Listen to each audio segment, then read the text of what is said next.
लिया है। अब हम आगे की रीडिंग कर रहे हैं। ध्यान से रीडिंग करेंगे। लकड़हारे के दिन उसकी बेटी के आगमन पर बदले। यह आम चर्चा समीप के गांव के साहूकार के कानों में भी पड़ी। क्या हुआ था, लकड़हारे के दिन कैसे बदले थे, उसकी बेटी के आने के बाद। और यह गांव के समीप जो साहूकार रहता था उसे भी पता चल गया था। उसने लकड़हारे को अपने साथ व्यापार का न्योता भिजवाया। उसने बुलाया कि तुम मेरे साथ व्यापार करो। लकड़हारा समझ नहीं पा रहा था कि बेटी और पत्नी को छोड़कर कैसे जाए। परी यह बात भाग गई। परी को यह बात समझ में आ गई कि उसके पिता को क्या चिंता हो रही है। उसने कहा, पिताजी आप जाइए, मैं माँ का ख्याल रखूंगी। परी बेटी की बात सुनकर उसने यात्रा हेतु वस्त्र और खाने पीने का सामान लिया और माँ बेटी ने उसे विदा करने नदी के तट पर आ गई। क्या हुआ, परी बेटी ने कहा कि आप चिंता मत कीजिए, मैं माँ का ख्याल रख लूंगी। तो उसकी बात से संतुष्ट होकर लकड़हारा व्यापार करने के लिए तैयारी करने लगा। उसने अपने कपड़े जमाए, खाने पीने का सामान जमाया और वह जाने लगा। तो माँ और बेटी उसे विदा करने के लिए नदी के तट पर आई। पिताजी के जाने के बाद परी माता के साथ साथ गांव भर का भी ध्यान रखती।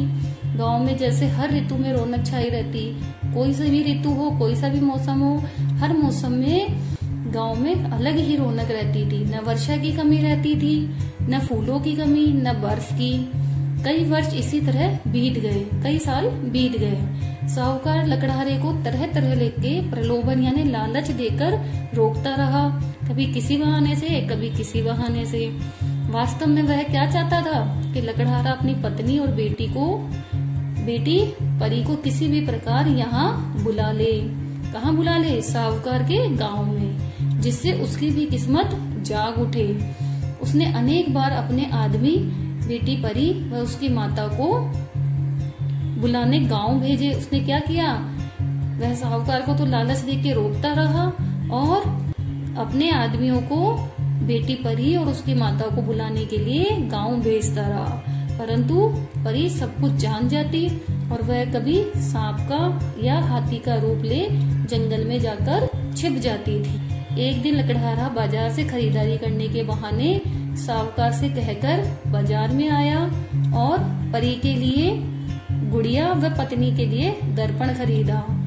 उसने स्वयं को भी दर्पण में देखा। उसने क्या किया, स्वयं को भी उस कांच में देखा। साहूकार ने पहली बार कांच में स्वयं को देखा था, खुद को देखा था। इस प्रकार खुद को देखा था। वह बड़ा प्रसन्न हुआ। वह कांच में अपने आप को देखकर बड़ा ही प्रसन्न हुआ और साहूकार को बिना बताए ही अपने गांव लौट लिया। अपने गांव के लिए रवाना हो गया। मार्ग में उसे लाल रंग के कंबल में लिपटा हुआ एक सुंदर बच्चा दिखाई दिया। उसे मार्ग में क्या दिखाई दिया? लाल रंग के कंबल में एक लिपटा हुआ सुंदर सा बच्चा दिखाई दिया उसे रास्ते में। उसे वह उठाकर चल दिया।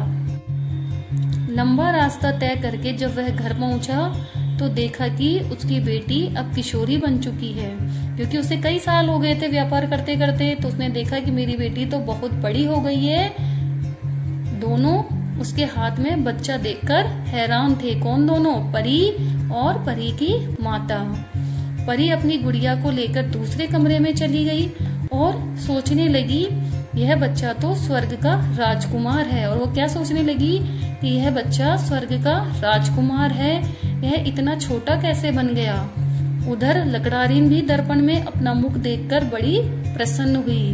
वह क्या लेके गया था लकड़हारिन के लिए?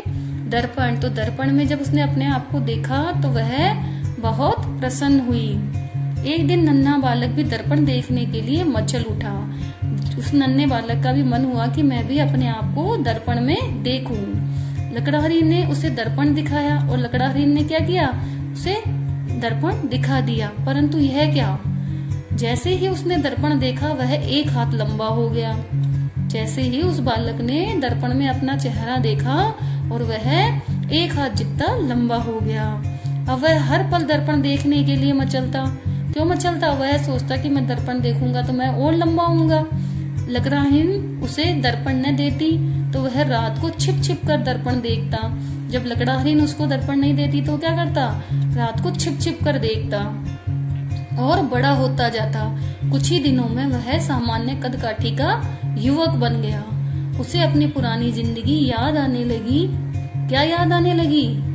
कि उसे एक राक्षस ने चुराकर अपनी ताकत से बोना बना दिया था। बोना यानी छोटा बना दिया था। तब उसे आकाशवाणी सुनाई दी थी कि तुम सितारों की बेटी और दर्पण को एक साथ देखोगे तो फिर से राजकुमार बन जाओगे। उसे वह भविष्यवाणी याद आ गई। संयोग से यहाँ ऐसा घटित हो गया था। कैसे घटित हो गया था? जो परी बेटी थी वह सितारों की ही बेटी थी और लकड़हारा दर्पण लेके आया था, तो दोनों ही उसे इस घर में मिल गए थे। उस राजकुमार को वह युवक लकड़हारे की बेटी के साथ गांव में घूमता, बातें करता, गीत गाता। लकड़हारिन को यह सब फूटी आंख न सुआ था। लकड़हारिन को क्या करता, यह सब अच्छा नहीं लगता था, उसे बिल्कुल पसंद नहीं आता था। परी अब न घर का काम करती न ही पड़ोसियों की सेवा करती। इन सब बातों से त्रस्त आकर यानी दुखी होकर, इन सब बातों से दुखी होकर एक दिन लकड़हारिन ने गुस्से से वह दर्पण भूमि पर पटक दिया, उस दर्पण को तोड़ दिया। दर्पण टूटने की देर थी कि वह घर पुनः झोपड़ी में बदल गया। और क्या हुआ, जैसे ही वह दर्पण टूटा और उनका जो आलीशान घर था वह वापस झोपड़ी में बदल गया।